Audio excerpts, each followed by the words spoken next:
ആകാശവാണി.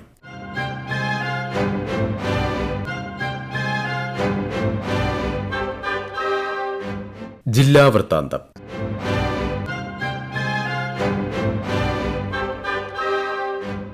ഇന്ന് തിരുവനന്തപുരം ജില്ലാ വിശേഷങ്ങളുമായി ആകാശവാണി പ്രതിനിധി രജു കോലിയക്കോട്.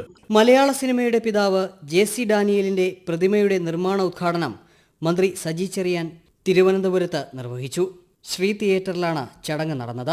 ഈ വർഷം രൂപീകരണത്തിന്റെ 50ാം വാർഷികം ആഘോഷിക്കുന്ന സംസ്ഥാന ചലച്ചിത്ര വികസന കോർപ്പറേഷന്റെ ചിത്രാഞ്ജലി സ്റ്റുഡിയോ ക്യാമ്പസിലാണ് പ്രതിമ സ്ഥാപിക്കുന്നത്. 10 അടി ഉയരത്തിലുള്ള വെങ്കല പ്രതിമ രൂപകൽപ്പന ചെയ്തത് ശില്പി കുന്നുവിള M മുരളിയാണ്. 7 അടി ഉയരമുള്ള പീഠത്തിലാകും പ്രതിമ നിലകൊള്ളുക. 50 ലക്ഷം രൂപ ചെലവിലാണ് പ്രതിമയുടെ നിർമ്മാണം.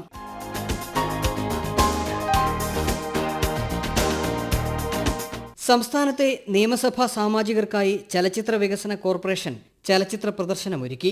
ഈ മാസം 18, 20 തീയതികളിൽ തിരുവനന്തപുരം കൈരളി തിയേറ്ററിലാണ് ചലച്ചിത്ര പ്രദർശനം നടന്നത്. KSFDC നിർമ്മിച്ച പ്രളയശേഷം ഒരു ജലകന്യക, അരുക് എന്നീ സിനിമകളാണ് പ്രദർശിപ്പിച്ചത്. പ്രത്യേക പ്രദർശനത്തിൽ നിയമസഭാ സാമാജികർക്ക് പുറമെ തലസ്ഥാനത്തെ ജനപ്രതിനിധികൾ, വകുപ്പ് മേധാവികൾ, വിവിധ സാംസ്കാരിക സ്ഥാപനങ്ങളുടെ സാരഥികൾ തുടങ്ങിയവർ പങ്കെടുത്തു.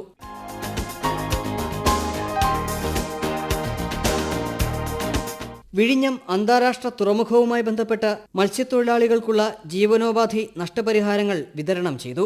മന്ത്രി VN വാസവൻ വിതരണ ഉദ്ഘാടനം നിർവഹിച്ചു. മന്ത്രി സജി ചെറിയാൻ ചടങ്ങിൽ അധ്യക്ഷത വഹിച്ചു. വിഴിഞ്ഞം തുറമുഖം മാനേജിംഗ് ഡയറക്ടർ ഡോക്ടർ ദിവ്യ S. അയ്യർ സ്വാഗതം ആശംസിച്ചു. M. വിൻസെന്റ് MLA ചടങ്ങിൽ വിശിഷ്ടാതിഥിയായി.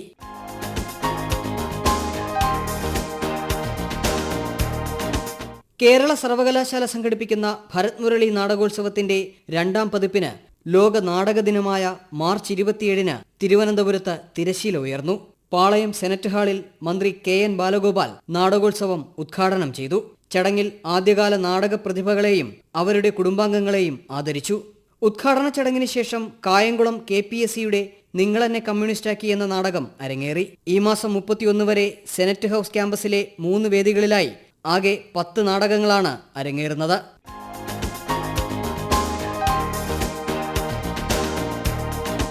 വിഴിഞ്ഞം സർക്കാർ പ്രൈമറി സ്കൂളിലേക്ക് വിദ്യാഭ്യാസ സാങ്കേതിക വിദ്യ എത്തിച്ച ക്വസ്റ്റ് ഗ്ലോബൽ CSR സംരംഭം ഉത്തിഷ്ഠ എന്ന NGOയുമായി സഹകരിച്ച് 2 പരിവർത്തനാത്മക CSR പദ്ധതിയാണ് സ്കൂളിൽ നടപ്പാക്കിയത്. സാമൂഹിക സാമ്പത്തിക വെല്ലുവിളികൾ നേരിടുന്ന കുട്ടികൾക്ക് ആധുനിക വിദ്യാഭ്യാസ ഉപകരണങ്ങൾ ലഭ്യമാക്കുക എന്നതാണ് പദ്ധതിയുടെ ലക്ഷ്യം. ഇന്ററാക്റ്റീവ് ഇലക്ട്രോണിക് പാനലുകളും ഇലക്ട്രിക് കണക്ഷനുമുള്ള ഡിജിറ്റൽ ക്ലാസ് മുറികളാണ് ഇവിടെ സ്ഥാപിച്ചത്. ഇതിലൂടെ വിദ്യാർത്ഥികൾക്ക് സംവേദനാത്മകവും ആധുനികവുമായ പഠനാനുഭവങ്ങൾ അനുഭവവേദ്യമാകുന്നു. ഏകദേശം 78 കുട്ടികൾക്കാണ് ഈ സാങ്കേതിക വിദ്യ അടിസ്ഥാനമാക്കിയുള്ള പഠനം സാധ്യമാക്കുന്നത്.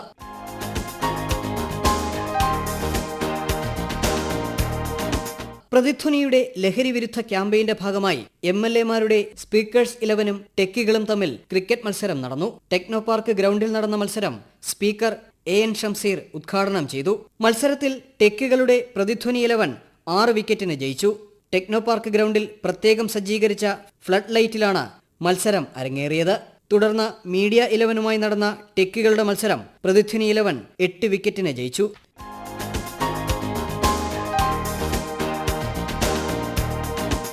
നവീകരിച്ച പേരൂർ ശ്രീകൃഷ്ണസ്വാമി ക്ഷേത്രത്തിലെ കുളത്തിന്റെ ഉദ്ഘാടനം മന്ത്രി P. പ്രസാദ് നിർവഹിച്ചു. കുടിവെള്ളത്തിന്റെ സ്രോതസ്സുകളായ കുളങ്ങളെയും തോടുകളെയും സംരക്ഷിക്കുകയും പരിപാലിക്കുകയും ചെയ്യണമെന്ന് മന്ത്രി P. പ്രസാദ് പറഞ്ഞു.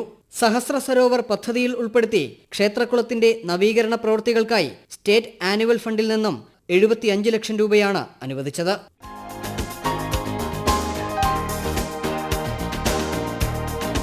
കൊഞ്ചിറ സർക്കാർ UP സ്കൂളിലെ പുതിയ ഇരുനില മന്ദിരത്തിന്റെ നിർമ്മാണോദ്ഘാടനം മന്ത്രി GR അനിൽ നിർവഹിച്ചു. 1000-ലധികം കുട്ടികൾ പഠിക്കുന്ന നിരവധി UP സ്കൂളുകൾ നെടുമങ്ങാട് മണ്ഡലത്തിലുണ്ട്. പൂട്ടാൻ തീരുമാനിച്ച സ്കൂളുകളിലാണ് ഇത്തരം മാറ്റം സംഭവിക്കുന്നത്. ഈ വേനലവധിയിൽ തന്നെ നിർമ്മാണ പ്രവൃത്തി കാര്യക്ഷമമായി നടത്താൻ പഞ്ചായത്തും PTA-യും ശ്രദ്ധ നൽകണമെന്ന് മന്ത്രി GR അനിൽ പറഞ്ഞു. ജില്ലാ വൃത്താന്തം സമാപിച്ചു.